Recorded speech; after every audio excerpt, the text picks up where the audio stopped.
అందరికీ నమస్కారమండి. Fee reimbursement verification ప్రక్రియ గురునభి ఈ వీడియోలో మీకోసం 2025-26 విద్యా సంవత్సరానికి ఫీజు రియంబర్స్మెంట్ వెరిఫికేషన్ ప్రక్రియ అంటే 6 స్టెప్ వాల్యుయేషన్ అనేది ప్రారంభమైంది. కాలేజీ విద్యార్థులందరూ కూడా ఈ క్రింది సూచించిన విధంగా వెరిఫికేషన్ ప్రక్రియ అనేది చేయించుకోవాలి. ఎవరు ఈ పథకానికి అర్హులు?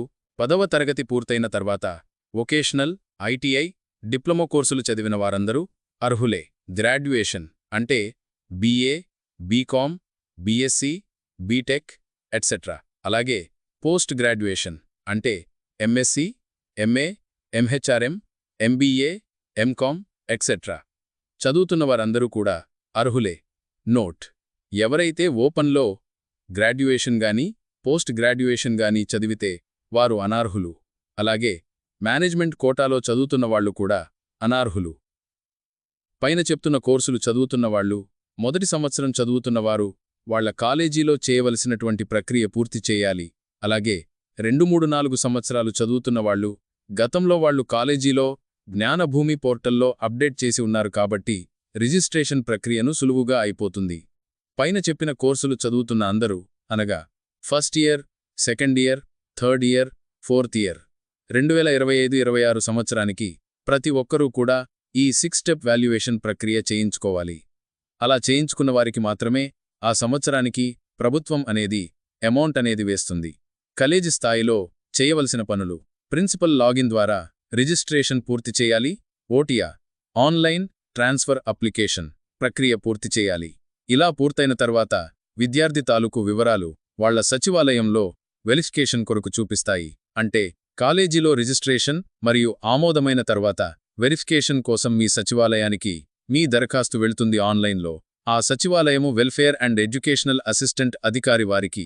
నోట్: ఆ సమయంలో వెరిఫికేషన్ తప్పనిసరిగా విద్యార్థులు హాజరవ్వాల్సిన అవసరం లేదు.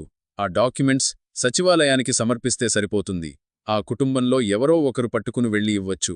వెరిఫికేషన్ కోసం అవసరమైన documents: 1. Verification form.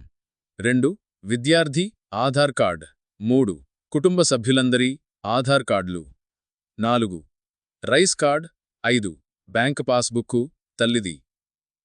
SC student అయితే student bank account. 6. 2025-26 study or fee receipt. మన యూట్యూబ్ ఛానల్ పేరు అనేది గతంలో అముజూరు శంకరారావు పేరు మీద ఉండేది. సామాన్య ప్రజలకు సరళమైన చిన్న చిన్న పదాలతో గవర్నమెంట్ పథకాల యొక్క విశ్లేషణ, అలాగే ఉద్యోగస్తుల హక్కుల గురించి మరింతమంది చెరువు చేయడానికి సర్కారీ గైడ్ ఫ్రమ్ శంకర్ అని పేరు మార్చడం జరిగింది. మన మిత్రులందరికీ కూడా ఆనందంగా తెలియజేస్తున్నాను. చూస్తున్నవాళ్లు ఇంకా మన యూట్యూబ్ ఛానల్ సబ్స్క్రైబ్ చేసుకోకపోతే సబ్స్క్రైబ్ చేసుకోవాల్సిందిగా వినయపూర్వకంగా కోరుతున్నాను. 2025-26 విద్యా సంవత్సరంలో చదువుతున్న ప్రతి విద్యార్థి ఫీజు రియంబర్స్మెంట్ వెరిఫికేషన్ ప్రక్రియ తప్పనిసరిగా పూర్తి చేయాలి.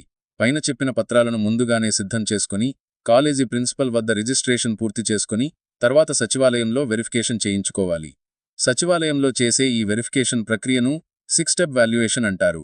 ఇందులో ఏం చెక్ చేస్తారంటే సచివాలయంలో వెల్ఫేర్ ఎడ్యుకేషనల్ అసిస్టెంట్, ఆ కుటుంబంలో ఎవరైనా ప్రభుత్వ రంగ ఉద్యోగస్తులు ఉన్నారా లేదా ప్రభుత్వం పెన్షన్దారులు ఉన్నారా, ఆ కుటుంబంలో ఎవరైనా ఇన్కమ్ ట్యాక్స్ చెల్లిస్తున్నారా లేదా ఎవరికైనా 4-వీలర్ బండి ఆ కుటుంబంలో ఉన్నారా, మున్సిపల్ ఏరియాలో 1500 అడుగుల కంటే ఎక్కువ స్థలం కలిగి ఉన్నారా, ఆ కుటుంబం యొక్క మొత్తం ఆదాయము 2,50,000 కంటే ఎక్కువ కలిగి ఉన్నారా, కుటుంబం యొక్క మొత్తం భూమి పరిమితికి మించి కలిగి ఉన్నారా లేదా, మెట్ట భూమి 25 ఎకరాలు, మాగాని భూమి 10 ఎకరాలు లేదా రెండూ కలిసి 25 ఎకరాల లోపు కలిగి ఉన్నవారు అర్హులే. 2023-24 సంవత్సరానికి గత ప్రభుత్వం ఒక విడత అమౌంట్ అనేది వేయడం జరిగింది.